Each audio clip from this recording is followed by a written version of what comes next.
یہودی قوم کی اصل کہانی کی شروعات ہوتی ہے حضرت ابراہیم علیہ السلام سے۔ ان کے بیٹے تھے حضرت اسحاق علیہ السلام، اور پھر ان کے بیٹے حضرت یعقوب علیہ السلام۔ حضرت یعقوب کو اسرائیل بھی کہا جاتا تھا اور ان کے 12 بیٹے تھے۔ انہی بیٹوں کی نسل سے بنی اسرائیل، یعنی اسرائیل کی اولاد، جو آگے چل کر یہودی قوم کے بنیاد بنے۔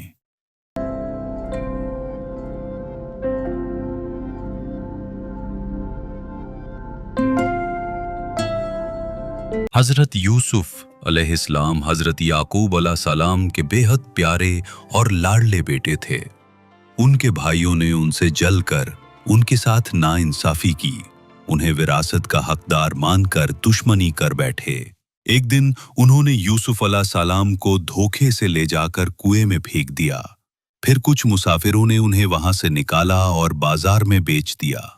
یوسف علیہ السلام مصر لے جائے گئے، جہاں وہ پہلے ایک غلام بنے، لیکن اللہ کے کرم سے وقت نے پلٹا کھایا۔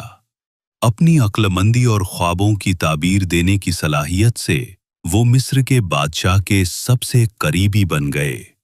آخر کار انہوں نے ایک عظیم حکمران کا درجہ حاصل کیا۔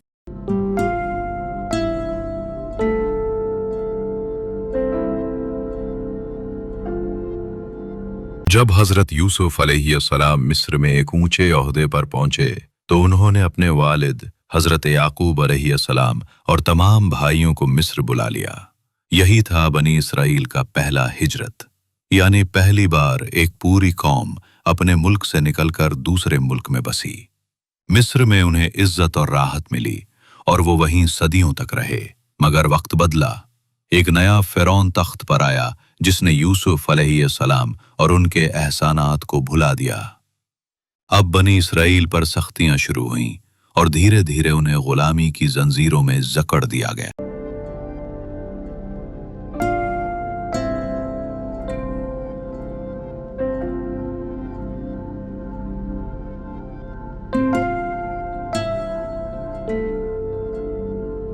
پھر اللہ نے اپنے رسول حضرت موسیٰ علیہ السلام کو بھیجا، جو ایک سچے پیغمبر تھے۔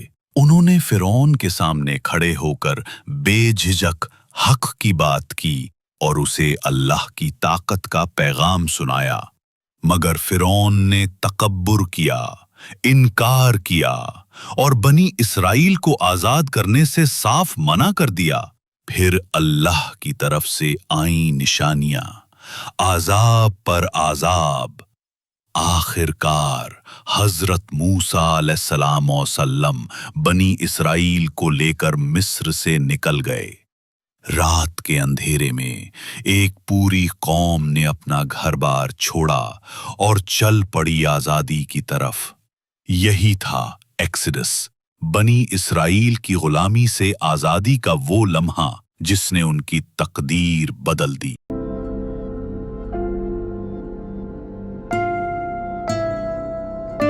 مصر سے نکلنے کے بعد بنی اسرائیل کو فوراً منزل نہیں ملی۔ وہ تقریباً 40 سال تک صحرا میں بھٹکتے رہے، گرم ریت، تنگ حالات اور انجان راستے۔ اس دوران ان کے دلوں میں شک پیدا ہوا، اللہ کے حکموں کی نافرمانی کرنے لگے اور ان کا ایمان کمزور پڑتا گیا۔ کبھی اللہ سے شکایت کرتے، کبھی اپنے پیغمبر سے جھگڑتے، مگر پھر بھی اللہ نے رحمت کی اور برسوں کی اس بھٹکن کے بعد انہیں وہ زمین ملی جو وعدہ کی گئی تھی، فلسطین کا علاقہ، جہاں انہوں نے آخر کار قدم رکھا۔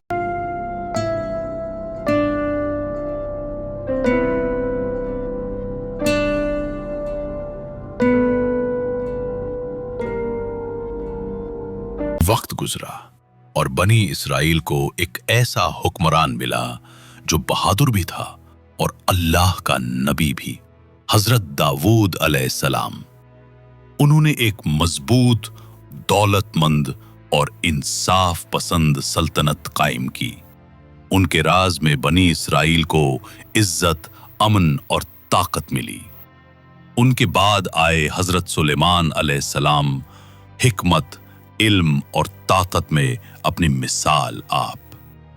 حضرت سلیمان علیہ السلام سام میں یروشلم میں بیت المقدس تعمیر کروایا، ایک شاندار اور مقدس عبادت گاہ جو نہ صرف بنی اسرائیل کے لیے بلکہ پوری انسانیت کے لیے اللہ کی بندگی کی نشانی بنی۔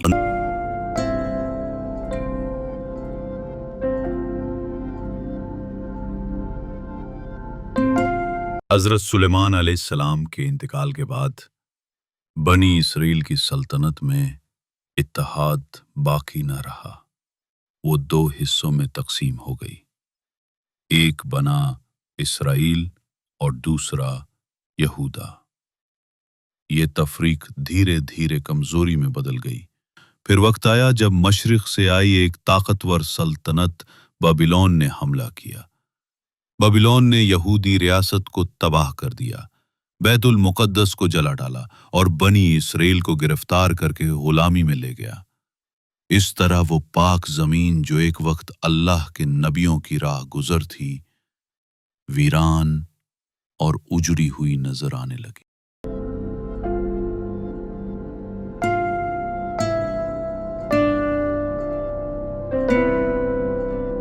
پھر ایک نیا دور شروع ہوا جب ایران کے بادشاہ سائرس نے بابلون کو شکست دی۔ وہ ایک انصاف پسند اور نرم دل حکمران تھا۔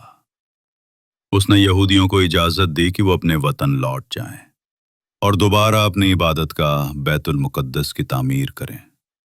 یہودی واپس یروشلم پہنچے اور وہاں انہوں نے بیت المقدس کو پھر سے بنانے کا کام شروع کیا، مگر اب حالات پہلے جیسے نہ تھے، نہ وہ جوش رہا، نہ وہ طاقت، اور نہ ہی وہ سیاسی حیثیت۔ وہ ایک کمزور ٹکڑوں میں بٹی ہوئی قوم بن چکے تھے جو اب صرف اپنے اطیت کی یادوں پر جی رہی تھی۔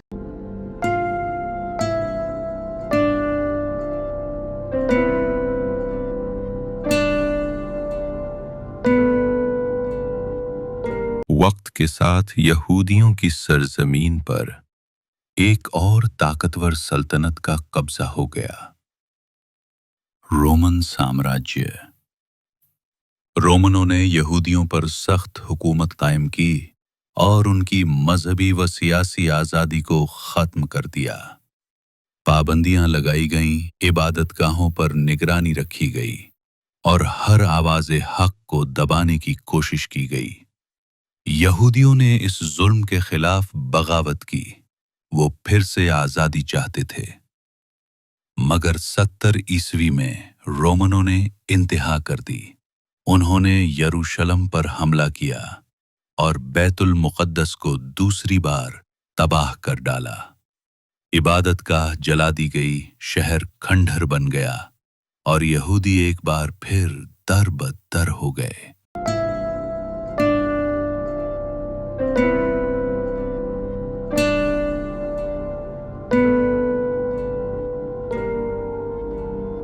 رومنوں کے ظلم و تباہی کے بعد یہودیوں کا ایک بڑا حصہ اپنے وطن کو چھوڑ کے الگ الگ علاقوں کی طرف ہجرت کرنے لگا۔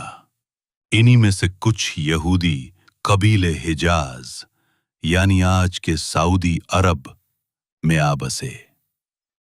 مدینہ، جسے اس وقت یثرب کہا جاتا تھا، وہاں 3 بڑے یہودی قبیلے آباد ہوئے، بنو قینقاع، بنو نذیر اور بنو قریظہ۔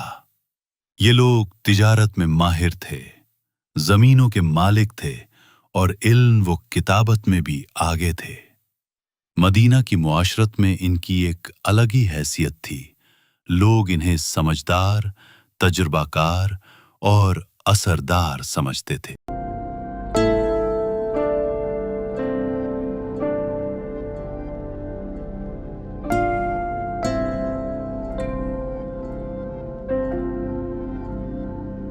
جب حضرت محمد صلی اللہ علیہ وسلم مکہ سے ہجرت کر کے مدینہ تشریف لائے تو وہاں کا ماحول کافی نازک تھا۔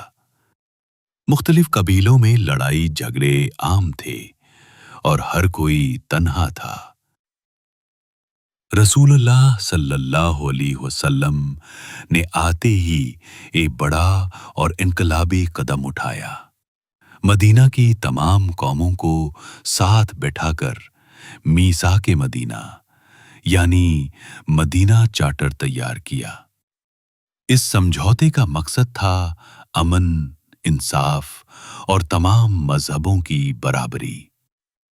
यहूदियों को उनके मजहब पर पूरी आजादी दी गई और उन्हें अहले किताब यानी किताब वाले लोग कहा गया। इस दस्तावेज में हर कौम को बराबर के हुकूक दिए गए और पहली बार मदीना एक मुत्तहिद शहर बन गया।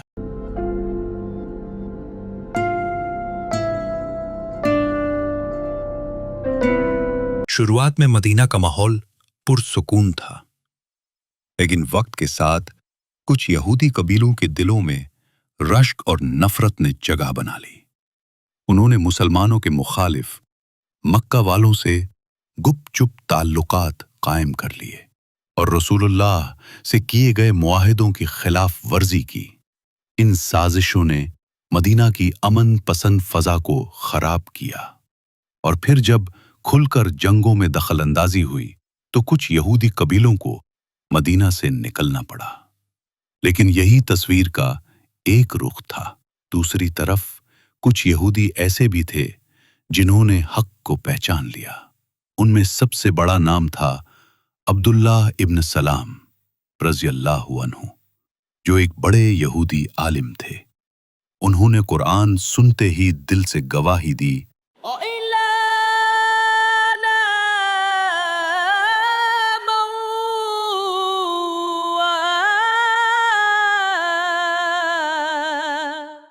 कि ये वही सच्चा दीन है जो उनके तौरात में बताया गया।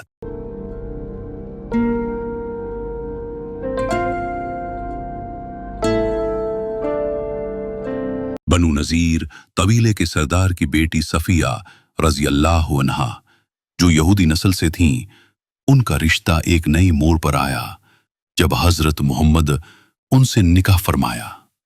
ये निकाह महज एक शख्सी रिश्ता नहीं था, बल्कि दो कौमों के दरमियान एतमाद, समझदारी और अमन का एक पैगाम था। सफिया रज़ियल्लाहु अन्हा ने न सिर्फ रसूलुल्लाह की हमसफर बनने का शर्फ पाया, बल्कि इस्लाम की रोशनी को अपने दिल से कबूल करके एक नई मिसाल कायम की। उनका ये रिश्ता दिखाता है कि माजी की दुश्मनी को मोहब्बत और इंसाफ से बदला जा सकता है।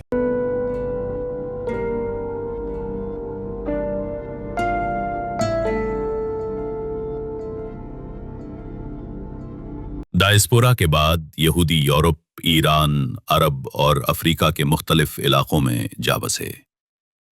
मगर जहां भी गए अक्सर उन्हें नफरत, जिल्लत और जुल्म का सामना करना पड़ा। कई जगहों पर उन्हें सिर्फ इस वजह से निशाना बनाया गया कि वो अलग जुबान बोलते हैं या अलग मजहब रखते हैं। मध्य युग में उन पर यह इल्जाम भी लगाया गया कि वो पानी में जहर मिलाते हैं या मर्ज फैलाते हैं। इस अफवाह की बुनियाद पर यूरोप के कई शहरों से उन्हें जबरदस्ती निकाल दिया गया। ये दौर यहूदियों के लिए डर, तंगदस्ती और अदम तस्लीम का था।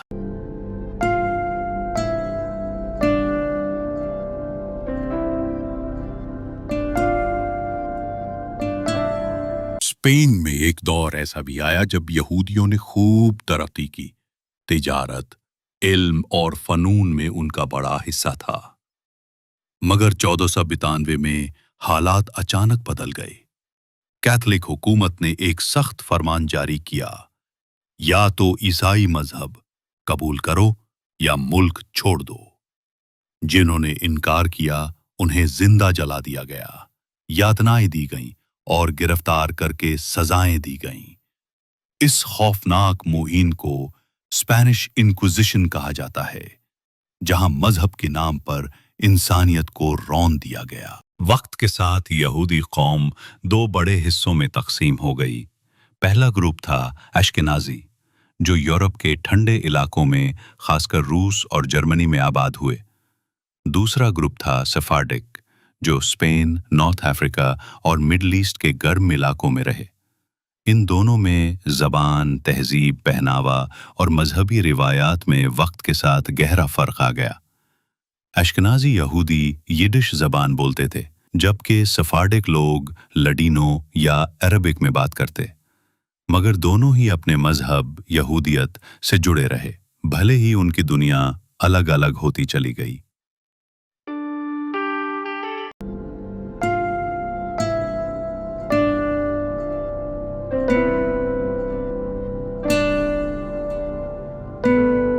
बीसवीं सदी का सबसे खौफनाक और इंसानियत को हिला देने वाला वाक़ा था हॉलोकॉस्ट। इस जुल्म का जिम्मेदार था नाजी जर्मनी और उसका सरगना हिटलर। उसने यहूदियों को इंसान नहीं समझा, बल्कि एक खतरा करार देकर उन्हें मिटाने की साजिश रच डाली। करीब 60 लाख यानी 6 मिलियन यहूदियों को न सिर्फ मारा गया, बल्कि उन्हें गैस चैम्बर्स में दम घोटकर, कंसंट्रेशन कैंप्स में भूख से और जहर से हलाक किया गया। औरतें, बच्चे, बूढ़े, कोई भी महफूज नहीं था। ये इंसानी तारीख का वो साया है जिसने पूरी दुनिया को झकझोर कर रख दिया।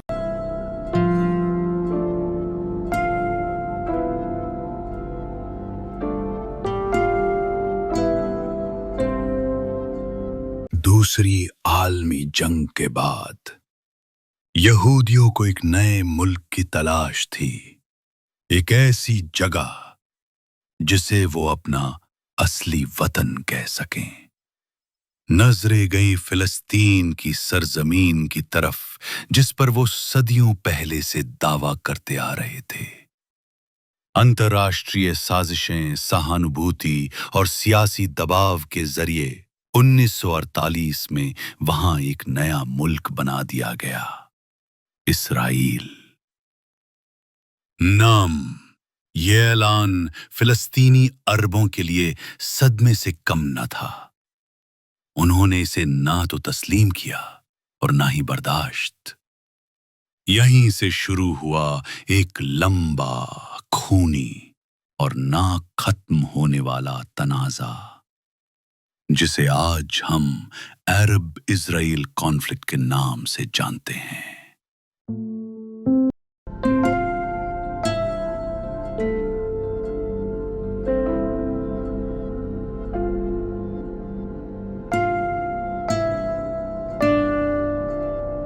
इजराइल के क़याम के बाद अरब दुनिया में बेचैनी फैल गई।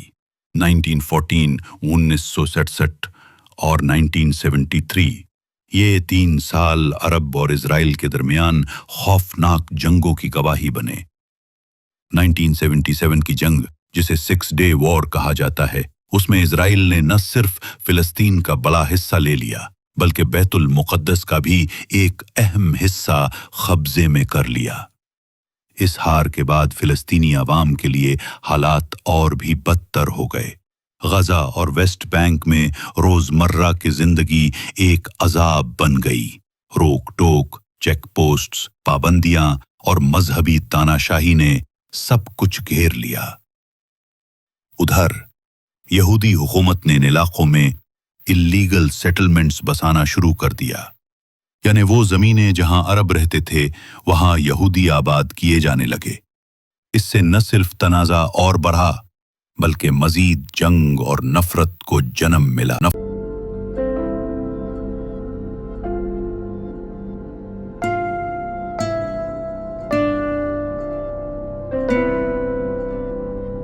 आज के दौर में बहुत से यहूदियों के लिए यहूदियत सिर्फ एक मजहब नहीं, बल्कि एक पहचान बन चुका है।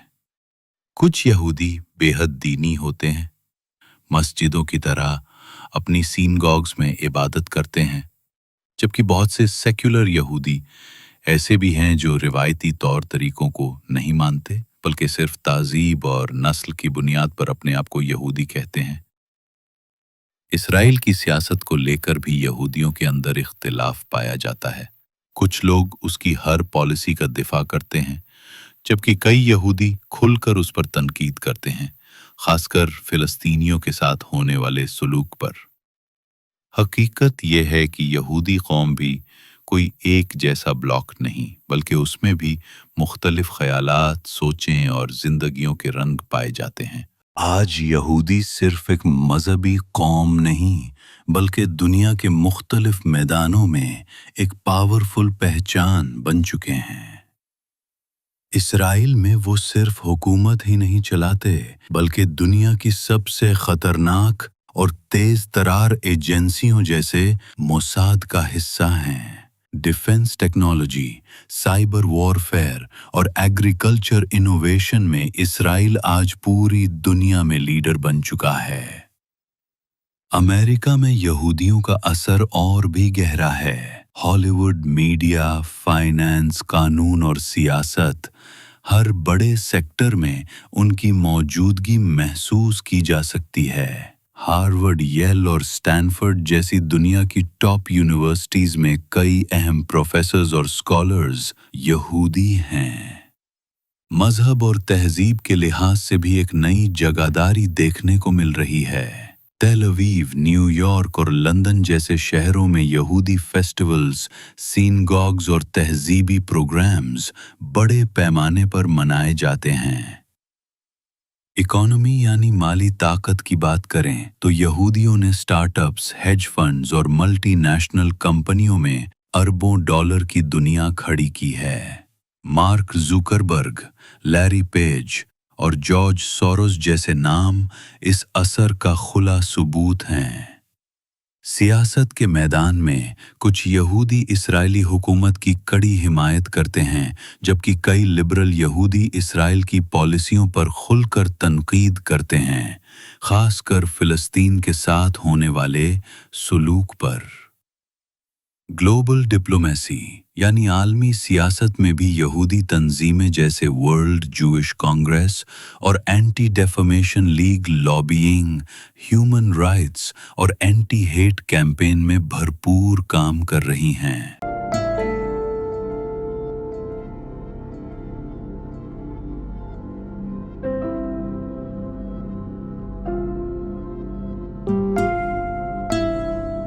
ये तस्वीर एक ही वक्त में दो चेहरे दिखाती है।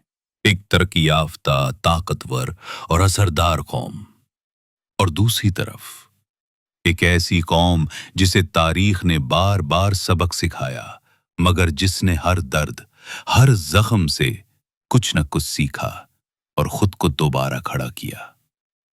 लेकिन आज भी सवाल वही है, जुल्म जहां कहीं भी हो, उसका साथ कौन देगा और उसके खिलाफ खड़ा कौन होगा? क्योंकि ये कहानी अभी खत्म नहीं हुई। बरगस का अगला बाब दुनिया के फैसलों में, इंसाफ की अदालतों में और आने वाली नस्लों की सोच में लिखा जा रहा है। अगर आपको लगता है कि दुनिया सिंपल है, तो सोचिए दोबारा। हर चीज का एक पहलू छुपा होता है, जिसे हम आप तक लाते हैं हर एपिसोड में। मिलते हैं अगली दफा एक नए राज के साथ।